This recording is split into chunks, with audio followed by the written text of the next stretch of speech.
Alright, we're back with another episode, and today we're talking about the haunting in Connecticut that was turned into a movie. Last episode we talked about the Pan Am Flight 914 and Raph's house being haunted as fuck. I think most people remember Raph's house here being haunted as fuck. So today, let's get straight into it with a little explanation here. Haunting Connecticut took place in Connecticut somewhere around 1986. And it also included Ed and Lorraine Warren, which we had a week about it last season. This season, next week, we will have Creepypasta Week, where we will explain a few of the biggest creepypastas of all time. This week, we have Sleepy Hollow and Haunting Connecticut and random other bullshit. So, should we get into this? Yeah. Yeah, let's go. Why not? Alright.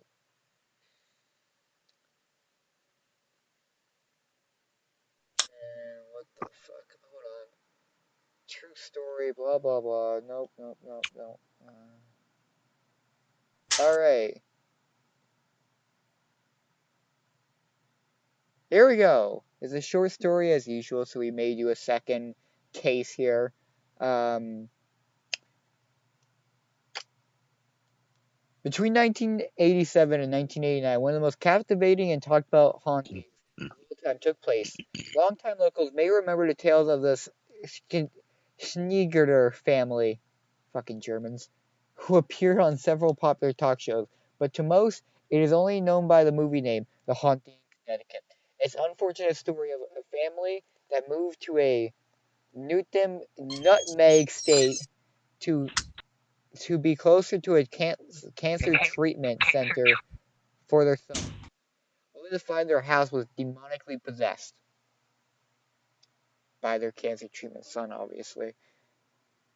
The family was initially very excited to move into their house, despite its past as a funeral home. Okay, first thing, houses. Why are they? First thing to do. It's a. Never. All right, Huh? houses to never move on into. First, houses that were funeral homes. Second, houses on tribal burial grounds. Third, houses on fucking graveyards. And 5, just houses in general. Just move into a box on the side of the street. Move into a bunker in the middle of nowhere. Exactly. Go to Saudi Arabia. Go to Saudi Arabia. I don't like being sold into slavery, actually. Oh, okay. Move to Japan. You have less ghosts. They have. Okay. Japan has murderous ghosts. What do you mean? Okay, I forgot about that. Move to Europe. Germany. Oh, wait, no. They got Krampus. You have Krampus. Yes. Move to Norway. Or Switzerland. Those places have very scary Those places have very scary things. Go to Russia. Ghosts are scared of. You will. Go to Russia. Everybody. If you knows. go to Russia, you're either gonna get killed by the harsh weather or the ghost. I thought you're gonna be killed by Vladimir Putin's shirt. You go to Switzerland, though. Go to Ireland. Just go to Ireland. Yeah. Wait, I don't want to get drunk today. I want to get sucked in the mouth by a drunk man. Australia. Switzerland. Germany. What's Urzikstan? Okay, I don't want to be gunned down by some Arabs. Alright. Canada. Nova Yeah. Scotia. Go to Nova. I was about to say Nova Scotia, but I would run into Ricky, Julian, and Bubbles, and I don't want to do that. Wait. Yeah, if we go to Canada, let's just avoid downtown Vancouver, because it's downtown Vancouver. Let's go to Toronto. What's wrong with it? No. We are going to Texas. I'm just kidding. Argentina. Argentina. Trusting said Montana. Argentina is actually a pretty good place. Trusting said Montana. But I had to remind Trusting of Far Cry 5. Oh yeah, I forgot the events of that Definitely. video game.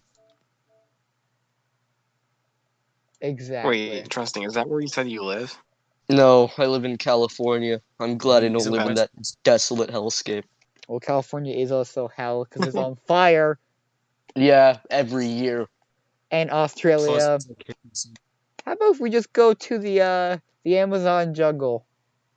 Rainforest. I don't want to get my face bitten off by an anaconda. Okay. I mean, there's always the Jaguars. What about Texas? Jaguars, too.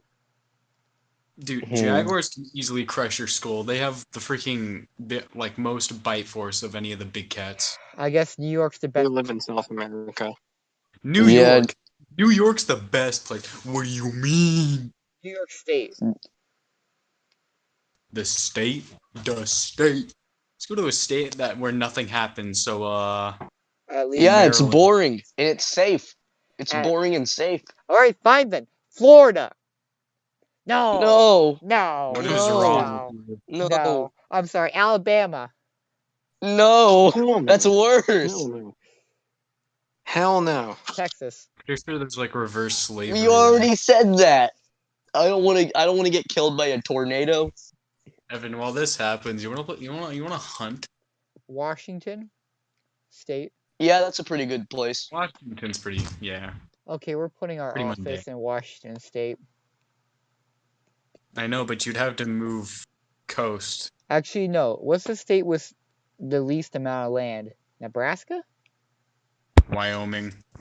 We're going to Wyoming. Dude, that place doesn't exist. How can we go to a place that doesn't sorry. exist? Yeah. Well, Anywhere that's not Utah, because Utah's a little too crazy. well, let's Wyoming because we can get a big acre of land, put a warehouse, 2 houses, an office building. Yeah, but there's just one problem with that. Wyoming doesn't exist. Oh yeah, I forgot. Even Australia also doesn't exist.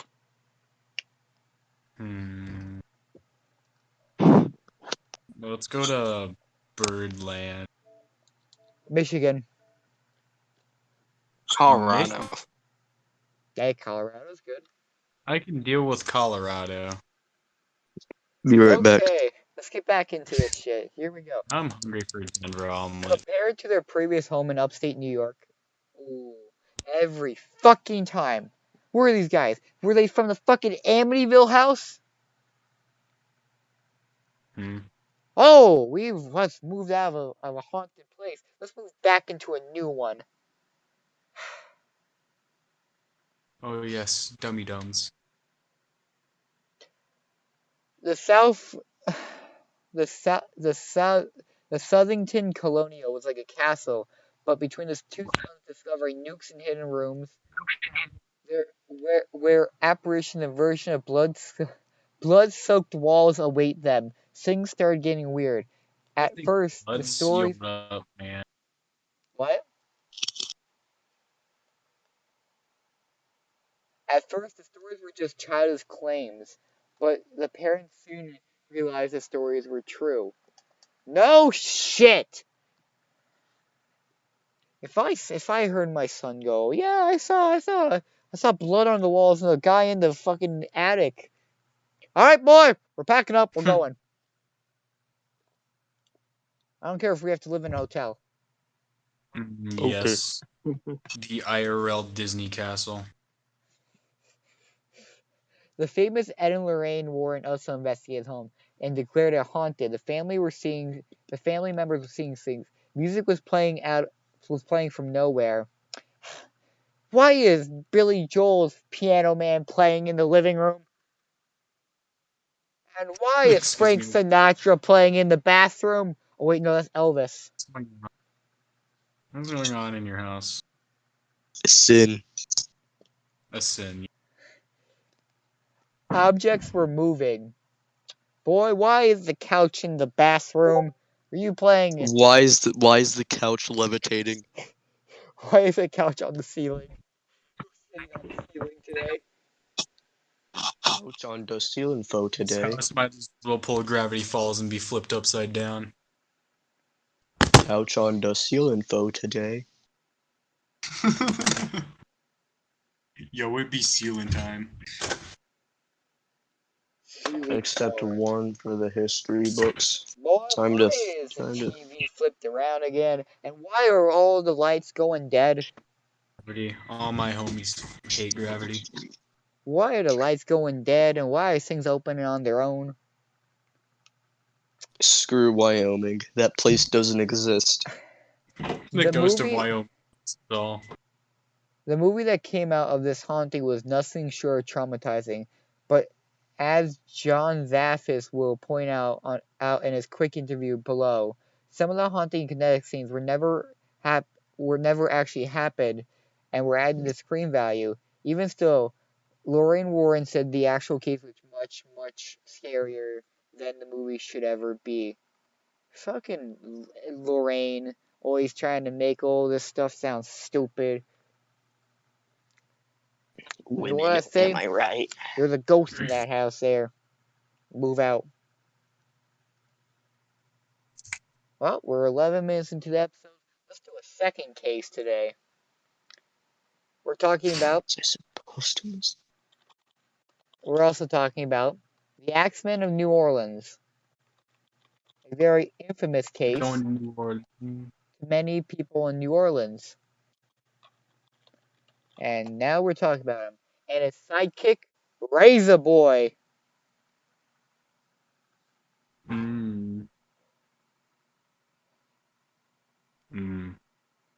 Everybody remembers Razor Boy. What? Thank you.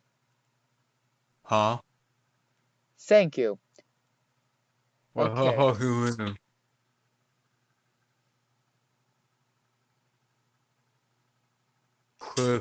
Okay.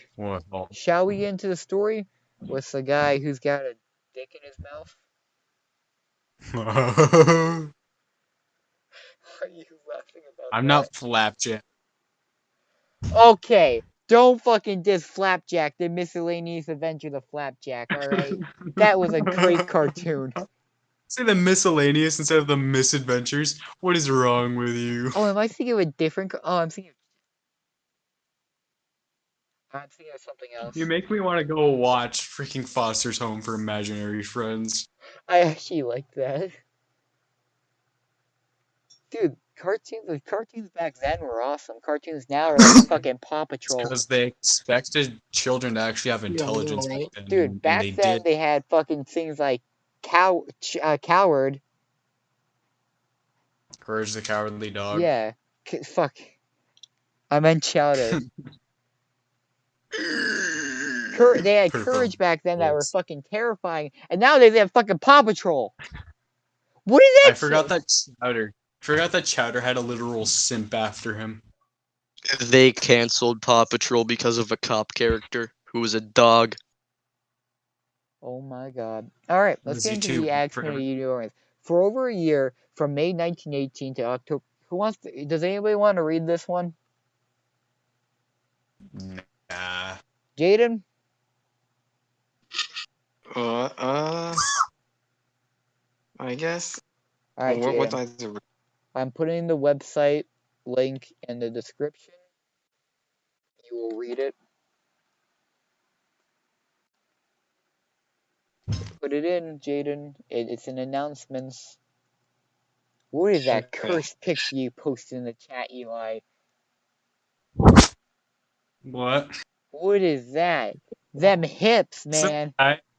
He took a fitness simulator. He cracked up a bunch of the freaking sliders, and then he minimized a bunch of others. So basically, she's supposed to have big butts, huge thighs, like skinny legs, and she's supposed to be exercising, and she's maxed height. Okay. Jaden. I have the clip of it downloaded on my phone. Who will be next? Is this the question being asked by detectives and Italians of New Orleans? The Times Picayune. And it says, we use cookies. Our cookies are delicious. If you continue to use this site, we will assume that you are happy with it. Okay, what? Jaden just read the cookies warning on the top of the fucking website. July 2020, dismiss their privacy policy. Jaden, They're only no, 500 stop. dollars. Jaden, stop. Read the start from where it says for over a year from May 19th. Do not read. We use cookies. Our cookies are delicious. Do not read that shit. One more thing. Breaking Sorry. news Cookies alert. don't New exist. York breaking update. New York breaking development. All right, JT stop, review. Jaden. Stop, Okay, Jaden. I'll read it. Stop. For over a year, from Jaden, May I will slap you. 1918 to October 1919, the city of New Orleans, Louisiana, was in a freezing panic over a roaming serial killer dubbed in the Axeman. The first to come to the sharp blade of the Axeman was an Italian girlfriend named Joseph Maggio and his wife, Catherine on May 23rd, Okay, I'm reading this because Jaden's super quiet.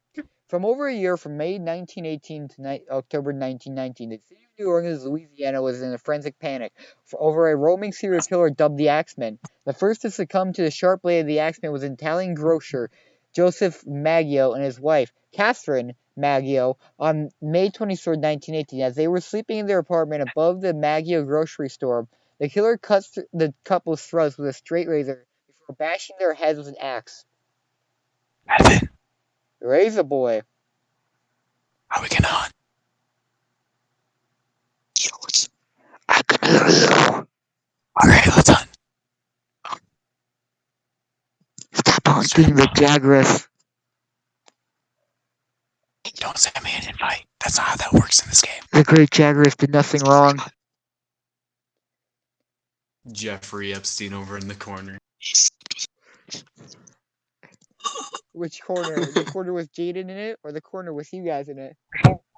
Who knows? Evan, are you on Zora Magdaros? Alright.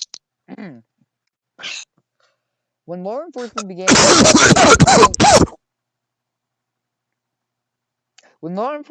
to investigate, they found the bloody clothes of the murderer, as he obviously changed a clean set of clothes before fleeing the scene. Police ruled out robbery as motivation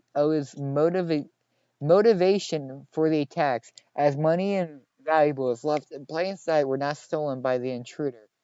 Near the couple's home, a message written in chalk read, "Miss Maggio and Mrs. Joseph Maggio will." What did you just say?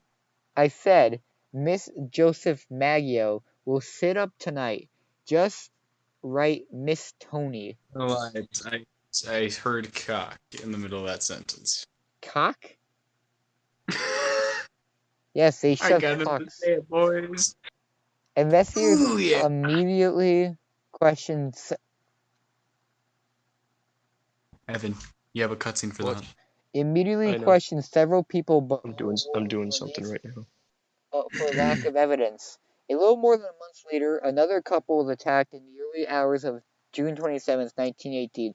Louis Besmer, a grocer, and his mistress, Harriet Lowe, lived in quarters at the back of the store when no one opened the store in the morning.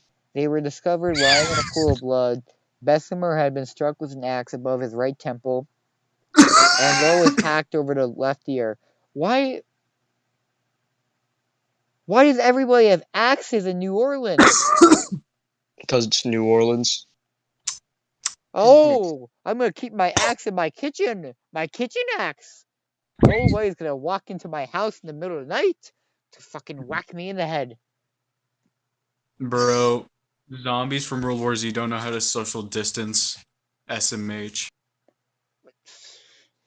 And the He's right. weird thing about the killer is that he only killed people with things found in the houses.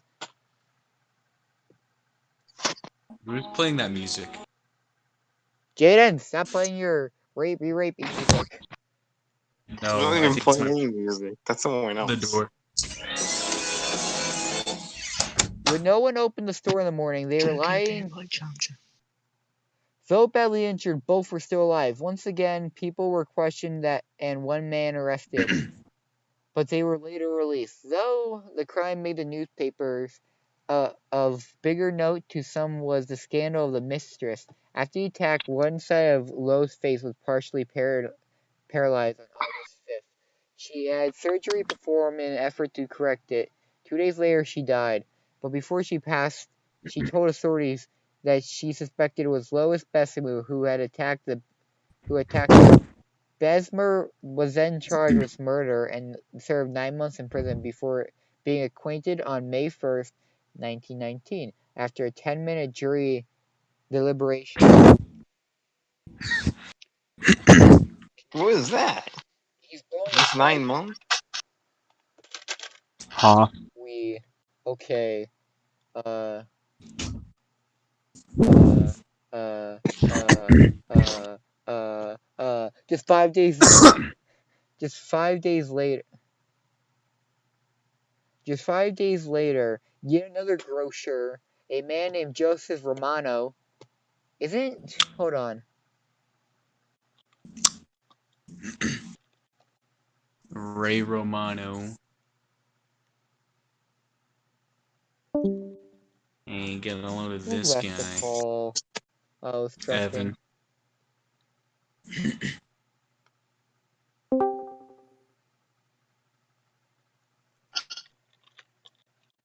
Yeah. Yeah. Romano Tours. Yeah. What the fuck? Evan, why are you muted? Congrats. Okay. Joseph Romano was attacked on August 10th. The elderly grocer lived with his two nieces who woke to the sound of commotion in the adjoining room, where their uncle resided. The girls enter Romano's room. Fucking word. Alright. To find that he had taken a serious blow to his head and saw the assailant fleeing. The grocer, though seriously injured, was able to walk to the ambulance once it. They had an ambulance back then? Damn, okay. Once it arrived. But he died 2 days later to severe head trauma. The girls were able to provide a brief description of the killer. A dark-skinned, heavy-set man who wore a dark suit and a slouched hat.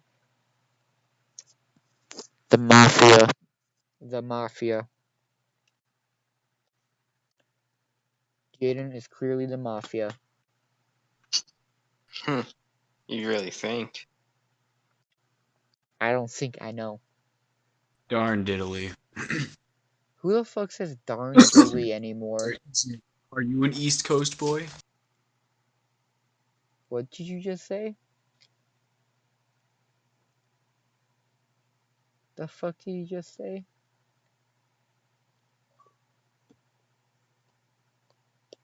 Okay. Other clues of the crime were similar to the previous ones, such as the scenes were often ransacked, but nothing was ever stolen. That the killer used the owner's own hatchets and blades. The panel doors or windows were chiseled away to gain entry, and that the majority of the victims were Italian. Yet another series of murders and assaults really? by the Axemen created sweeping fear in the city. Police were.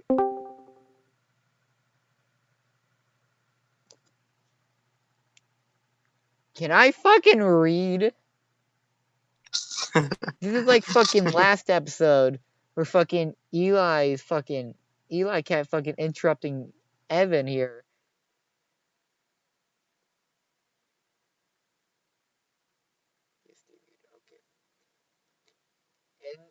Inundated a report with reports from citizens claiming to see an axeman lurking in neighborhoods. Axes, chisels found in the backyard, and doors and windows that appeared to have been tampered with. People began to carry loaded shotguns, and family members took turns watching over their families at night. One report alleged that the axeman was misquandering a woman, another that he had been seen leaping over the back fence. The people were afraid, determined to protect themselves, and bordered on panic. But perhaps the heat generated by that terror was somehow transferred to the axemen, as the killings and assaults stopped as quickly as they started. Over the months, fear waned, and the neighborhoods returned to normal until March 10th, 1919, when the Axeman struck again. Charles Cortamiliga was an immigrant and grocer who lived with his wife, Rosie, and his 2-year-old daughter, Mary, in the town of Grenta, just across the Mississippi River from New Orleans. When the screams were heard from the Cortamilla residence in the early morning hours, the neighboring grocer, Orlando Jordan Giordano rushed across the street to investigate. There he had found the three had been attacked. Rosie had awakened to find her husband struggling with a large man wielding an axe. When her husband fell to the floor, assailant turned to her as she held her daughter and begged for their lives. Undaunted, the killer slammed the axe down on both the mother and the daughter. When the neighbor arrived, Charles lay in a pool of blood on the floor as Rosie stood in the door with a serious head wound clutching her deceased daughter. The couple was rushed to the hospital where they were treated for skull fractures. Charles was released 2 days later while his wife remained in care of the doctors. Upon gaining full consciousness, Rosie stated the attack was made by the neighboring grocer Orlando Jordo and his 18-year-old son Frank. Though Orlando, a 69-year-old man, was in too poor health to have committed the crimes, Frank Jorando was too big to have fit through the panel of the back door.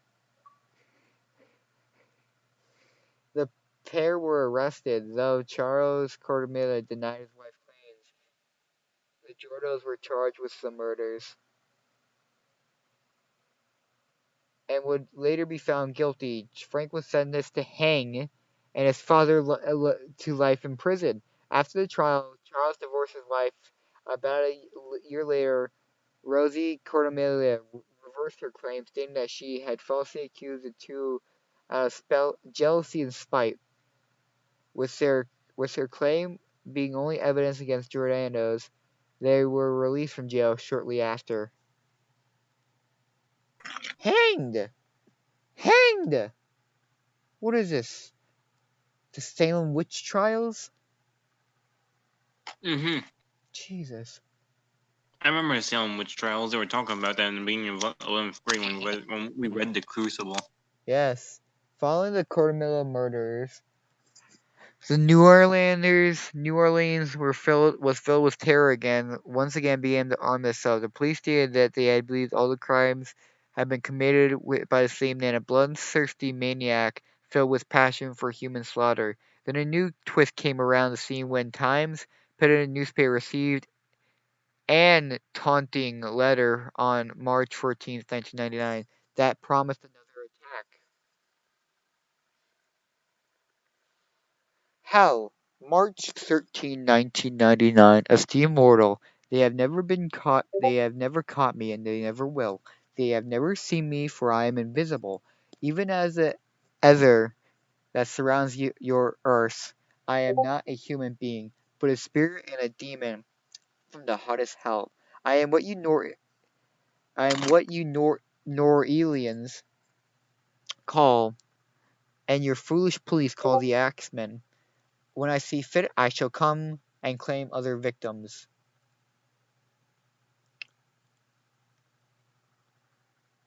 I alone know whom they shall be.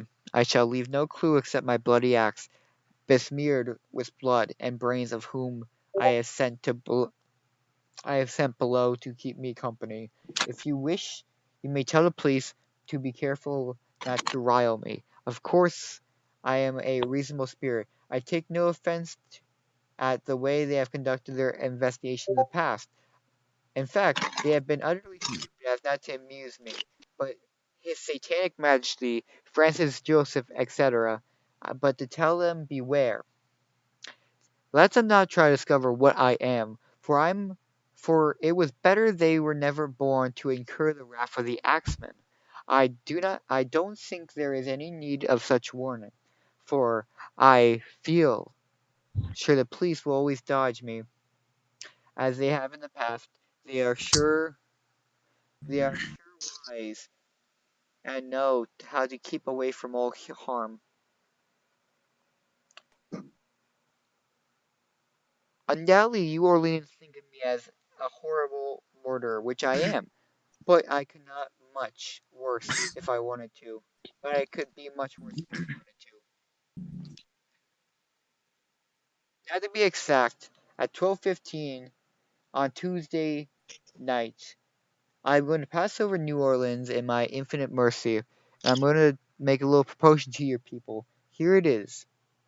I'm very fond of jazz music, and I swear by all the devils in the nether region that every person shall be spared whose house is in full swing at the time I have just mentioned.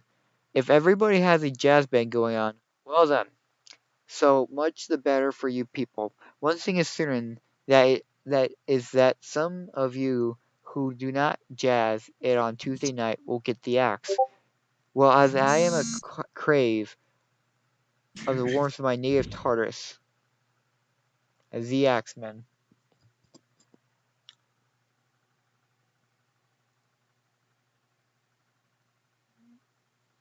God damn it, trusting that is the most cursed image I have ever seen in my entire fucking life.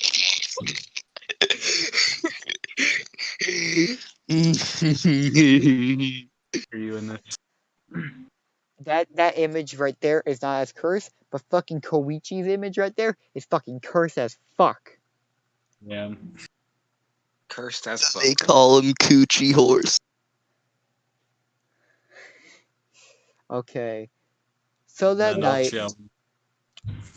there was not one person in the entire New Orleans not playing jazz music. The entire town was filled with jazz music, and no one was murdered.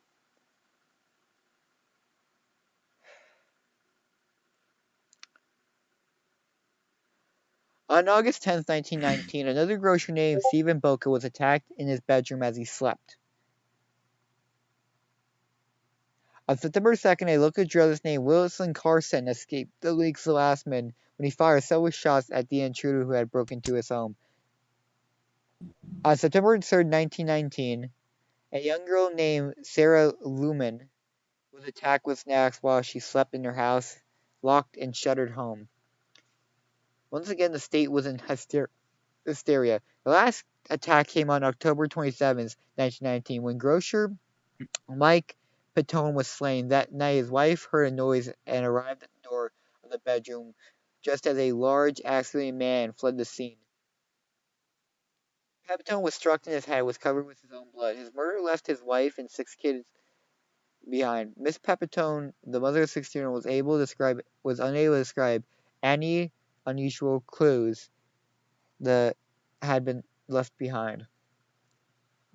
And that's the last thing the Axeman had.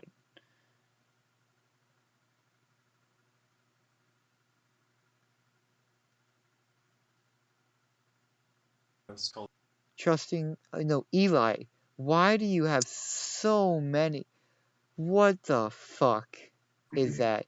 The milk cube? Don't question me. Smooth bread. That Wow. actually looks pretty nice. What?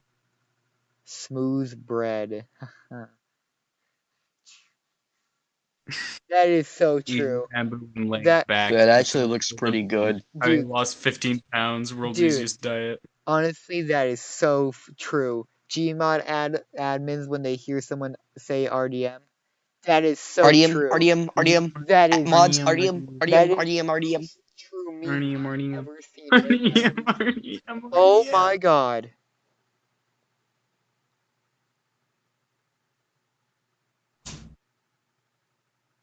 Okay, so we're gonna leave the episode off here as unsolved as always. Remove the British.